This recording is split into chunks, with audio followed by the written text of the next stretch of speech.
ఇలా ఈ CD access road గురించి తెలుసుకుందాం.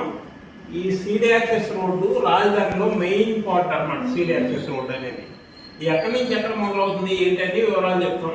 సీడీ యాక్సెస్ రోడ్డు అనేది ఇక్కడ రాజధానిలో E1, E2, E3లో E3 రోడ్డుని సీడీ యాక్సెస్ రోడ్ అంటారు. ఎందుకంటే ఈస్ట్ వైపు నుంచి వెస్ట్ వైపు వెళ్ళే రోడ్డుని ఈ సిరీస్ అంటారు. ఇప్పుడు నార్త్ నుంచి సౌత్కి వెళ్ళే వాటిని అన్ సిరీస్ అంటారు. ఈ E3 రోడ్ని సీడీ యాక్సెస్ రోడ్ అంటారు. దీని ప్రత్యేకత ఏంటంటే ఈ3 రోడ్ అనేది చాలా భారీ ప్రాజెక్ట్ గా నిర్మిస్తున్నారు రాజధానిలో. ఎందువల్ల అలా నిర్మిస్తున్నారు ఏంటంటే దాని వివరాల్లోకి వెళ్తే E3 రోడ్డుకి మొత్తం 21.77 కిలోమీటర్లు నిర్మిస్తున్నారు. ఇది రాజధానిలో మెయిన్ పార్ట్ గా ఎందుకుందంటే ఇది రాజధాని గుండా వెళ్తుంది. మెయిన్ ఆల్రెడీ ఇది 3 పార్ట్లుగా విభజించారు. Already first phase, second phase మొత్తం కంప్లీట్ అయ్యి ఈ రోజు సెకండ్ ఫేజ్ కూడా ఓపెన్ అయిపోయింది. థర్డ్ ఫేజ్ కూడా త్వరలో రిలీజ్ అయిపోతుంది. ఈ ఫస్ట్ ఫేజ్ లో ఎక్కడి నుంచి ఎక్కడికి నిర్మించారు అనేది కూడా చెప్తాం మీకు.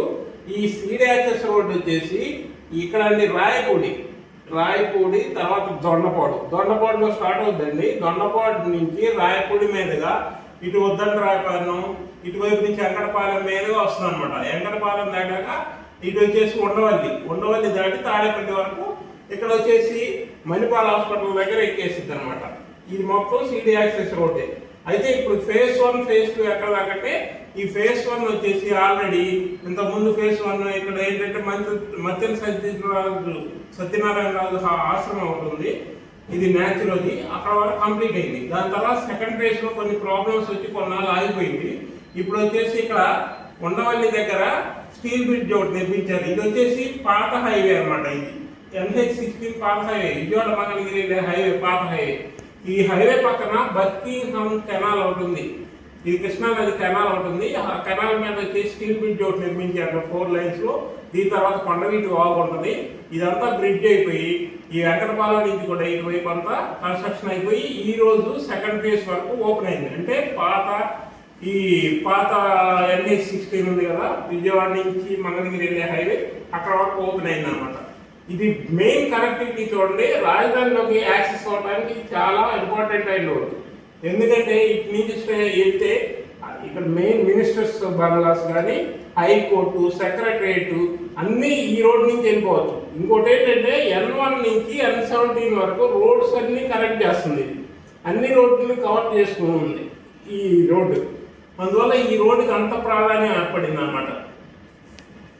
సీడీ యాక్సెస్ రోడ్ మొత్తం 1519 కోట్లు కేటాయించారండి దీన్ని మొత్తం 3 ఫేజ్లు. ఇక్కడ మళ్ళీ ఉండవల్లి నుంచి వచ్చేసి ఉండవల్లి దాటాక ఈ NH16 నుంచి ఇక్కడ నుంచి మొత్తం ఎలివేటర్ కారిడార్లో ఇక్కడ మణిపాల్ హాస్పిటల్ దగ్గర NH16ని కవర్ చేస్తుంది అనమాట. ఇందులో వచ్చేసి ఇటు మెయిన్ రాజధాని విజయవాడ నుంచి వెళ్ళాలంటే ఈ కరకట్ట మీదకి వెళ్ళాల్సి వచ్చేది ఇంతకుముందు. ఇప్పుడు అలా కాకుండా ఈ స్టీల్ బ్రిడ్జ్ ఓవటం వల్ల ఇది మొత్తం డైరెక్ట్ అయిపోయావు, రాజధానిలోకి ఈజీగా యాక్సెస్ అవ్వచ్చు. ఇందువల్ల యాక్సెస్ అవ్వడంతో పాటు హైకోర్టుకి వెళ్ళేవాళ్ళు, అసెంబ్లీకి వెళ్ళేవాళ్ళు, సెక్రటరియట్కి వెళ్ళేవాళ్ళు కానీ, IAS అంటే ఆల్ ఇండియా సర్వీసెస్ ఎంప్లాయీస్ ఉంటారు కదా, వాళ్ళ క్వార్టర్స్ కూడా ఇక్కడే వస్తుంది. ఎంప్లాయీస్ క్వార్టర్స్ ఇవన్నీ ఈ ఏరియాలోనే ఉంటాయి. ఇదంతా ఎందుకంటే ఇదంతా అడ్మినిస్ట్రేటివ్ క్యాపిటల్ వస్తుంది. మినిస్టర్స్ బంగ్లాలు కూడా ఈ సరౌండింగ్స్ లోనే వస్తున్నాయి. హైకోర్టు, జడ్జెస్ బంగ్లాలు ఇవన్నీ ఈ ఏరియాలోనే వస్తుంది. అందువల్ల ఈ3 రోడ్ అనేది ఈ సీడీ యాక్సెస్ రోడ్ చాలా ఇంపార్టెంట్ అయింది. రాజధాని కూడా ఈ రోడ్డు స్టార్ట్ అయ్యాక ఇక పరుగులు మొదలు పెట్టింది. ఇంకా స్పీడ్ అందుకుంటుంది, వర్కులు కానీ ఏమైనా కానీ ఇప్పుడు స్పీడ్ అందుకుంటుంది అనమాట. ఈ రాజధాని ఈ రోజే ఓపెనింగ్ అయింది. ఇక్కడ నుంచి ఈ ఏరియా మొత్తం మంచి డెవలప్ అవ్వబోతుంది. ఈ రాజధానిలో ఈ రోడ్డు మొత్తం 21.77 కిలోమీటర్లు నిర్మిస్తున్నారు. ఇది ఇంకా పొడిగించే అవకాశం కూడా ఉంది ఈ సీడీ యాక్సెస్ రోడ్ అనేది. ఇంకా మరిన్ని వివరాలు మేము చెప్తుంటాం. వచ్చేసి మొత్తం 60 మీటర్స్ విడ్త్తో వస్తుందండి సీడీ యాక్సెస్ రోడ్డు. ఇది 9 లైన్లుగా నిర్మిస్తున్నారు. ఇందులో BRTS కారిడార్ కూడా ఉంటుంది మధ్యలో. ఇది BRTS కారిడార్ ఉంటుంది. ఇది మొత్తం 2 సర్వీస్ రోడ్లు ఉంటాయి. ఈ సర్వీస్ రోడ్లు కాకుండా డ్రైనేజీ, ఎలక్ట్రిసిటీ అన్నిటికీ దీనికి సైకిల్ ట్రాక్లు కూడా ఇస్తున్నారు. 60 మీటర్స్ అంటే చాలా పెద్ద రోడ్డు వస్తుంది సీడీ యాక్సెస్ రోడ్డు. ఈ రోడ్డు మొత్తం గ్రీన్ బెల్ట్ కూడా ఏర్పాటు చేస్తున్నారు. సైడ్ మొత్తం గ్రీన్ బెల్ట్ అంతా అండర్ గ్రౌండ్ రోడ్.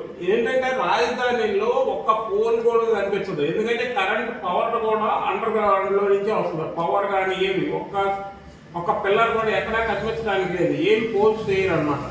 మొత్తం డ్రైనేజ్ కానీ అండర్ గ్రౌండ్, వర్షం నీళ్ళు వెళ్ళిపోవడానికి కానీ ఇవన్నీ మొత్తం అండర్ గ్రౌండ్ లోనే ఉంటాయి. అందువల్ల సిడిఎస్ఎస్ రోడ్ లో ఇవన్నీ డ్రైనేజ్ మొత్తం 60 మీటర్ల ఎడల్పుతో చేస్తున్నారు ఇది. అందువల్ల పెద్ద రోడ్ వస్తుంది, ఇది 9 lanes తో వస్తుంది. ఇందులో మధ్యలో వచ్చేసి బిఆర్టీఎస్ కారిడార్ వస్తుంది. ఇలా ఏర్పాటు చేస్తున్నారు.